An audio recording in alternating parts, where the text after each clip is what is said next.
বিজনীত ব্যতিক্ৰমী দৃশ্য।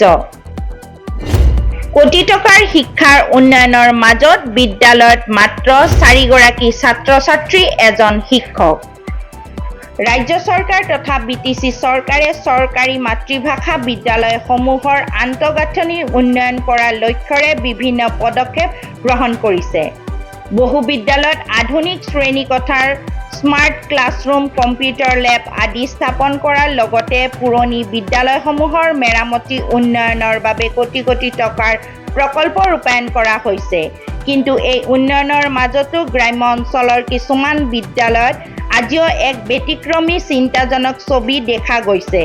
চিৰাং জিলা বিজনী মহকুমাৰ অন্তৰ্গত 1 নং ঠাইছবাৰীত অৱস্থিত অসমীয়া বড়ো দ্বিমাধ্যমীয়া 1 নং ঠাইছবাৰী যুগল গোপাল প্ৰাথমিক বিদ্যালয়ত বৰ্তমান মাত্ৰ 4 গৰাকী ছাত্ৰ-ছাত্ৰীৰে চলিছে বিদ্যালয়। অসমীয়া মাধ্যমত মাত্ৰ 4 গৰাকী ছাত্ৰ-ছাত্ৰী অধ্যয়ন কৰি আছে। আনহাতে বড়ো মাধ্যমত বৰ্তমান কোনো শিক্ষকেই নাই। সমগ্ৰ বিদ্যালয়ৰ পাঠদানৰ দায়িত্বত বৰ্তমান এজন শিক্ষক। বিদ্যালয়খনৰ প্ৰথম, চতুৰ্থ আৰু পঞ্চম শ্ৰেণীত এজনো ছাত্ৰ-ছাত্ৰী নাই। নাই শ্ৰেণীপতি কোঠালি। ফলত বিদ্যালয়খনৰ ভৱিষ্যতক লৈ এতিয়া প্ৰশ্ন উত্থাপিত হৈছে। 1 নং ঠাইছবাৰীত স্থিত এই যুগল গোপাল প্ৰাথমিক বিদ্যালয়খনক লৈ ছাত্ৰ-ছাত্ৰীৰ সংখ্যা ক্ৰমাগতভাৱে হ্ৰাস পাইছে।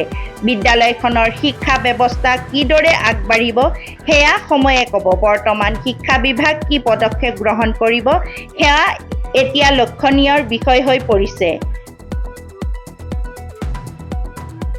News desk, busy first 24। কাৰণ তাৰমানে বহুখিনিয়ে কাৰণ আছে।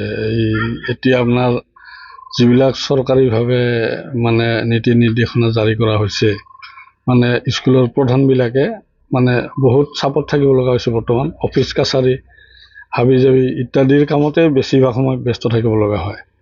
মানে পঢ়োৱা আমাৰ মেইন দায়িত্ব হৈছে আমি ল'ৰা ছোৱালীক শিক্ষাদান কৰিব লাগে। কিন্তু আমি পৰ্যাপ্ত পৰিমাণে কেতিয়াবা এনেকুৱা হয় আমি ঠিকমতে সঠিকভাৱে আমি শিক্ষাদান কৰিব নোৱাৰোঁ। তাৰমানে বিভিন্ন ধৰণৰ প্ৰেছাৰ, অফিচিয়েলি চৰকাৰীভাৱে আজি অনলাইনৰ কাম আছে, কালি ট্ৰেইনিং আছে ইত্যাদি কৰোঁতে আমাৰ সময়বিলাক এনেই গুচি যায়।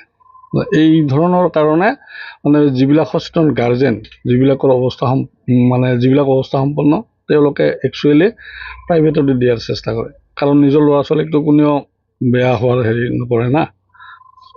চবৰে এটা দায়িত্ব থাকে যে মোৰ ল'ৰা ছোৱালীক মই ভাল কৰিম। গতিকে তেনে ক্ষেত্ৰত আমাৰ যি দুৰৱস্থা, এজনীয়া শিক্ষকেৰে আমাৰ স্কুল চলে, বেছিভাগ প্ৰাইমেৰী স্কুল বা মেক্সিমাম 2জন থাকে। কিন্তু আমাৰ শ্ৰেণী মানে আমাৰ 5টা শ্ৰেণী থাকে, 1ৰ পৰা 5। তো প্ৰতিটো শ্ৰেণীতে একচুৱেলি এজনকৈ শিক্ষকৰ দৰকাৰ হয়। তো মিনিমাম আমাৰ 5জন টিচাৰ লাগে। কিন্তু আমাৰ মেক্সিমাম স্কুলত দেখা গৈছে প্ৰাইমাৰী স্কুলবিলাকত আপোনাৰ এজন বা খুব বেছি 2জন। ছাত্ৰ-ছাত্ৰী কেইজন আপোনাৰ স্কুলত? মোৰ স্কুলত ছাত্ৰ-ছাত্ৰী 4জন আছে বৰ্তমান। কোন ক্লাছত নিল? আপোনাৰ 1, 4 আৰু 5ত নিল। 2ত 2জন আৰু 3ত 2জন। কি কাৰণত এই অৱস্থা হয়? কি কাৰণত মানে ইয়াতে আচলতে আমাৰ এইখিনিত হেৰিও নাই, ষ্টুডেণ্টো নাই তেনেকৈ। তাৰমানে যিখিনি মানুহ আছে তেওঁলোকৰ ল'ৰা ছোৱালী আচলতে আগতে ইয়াৰ পৰা গুচিয়ে গৈছে। এতিয়া তাৰমানে আৰু নতুনকৈ অহাৰ তেনেকুৱা ল'ৰা ছোৱালী মানে নায়েই।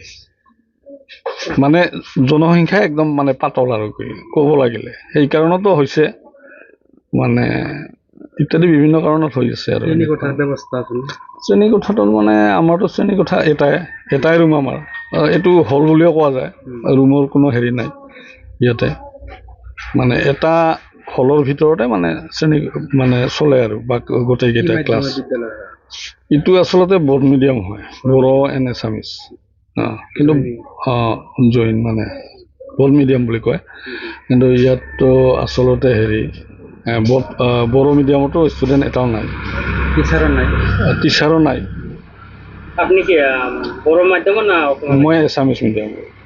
আৰু বৰ্তমান যিখিনি মানে ষ্টুডেণ্ট আছে সেইকেইটা এছামিছৰে হয়।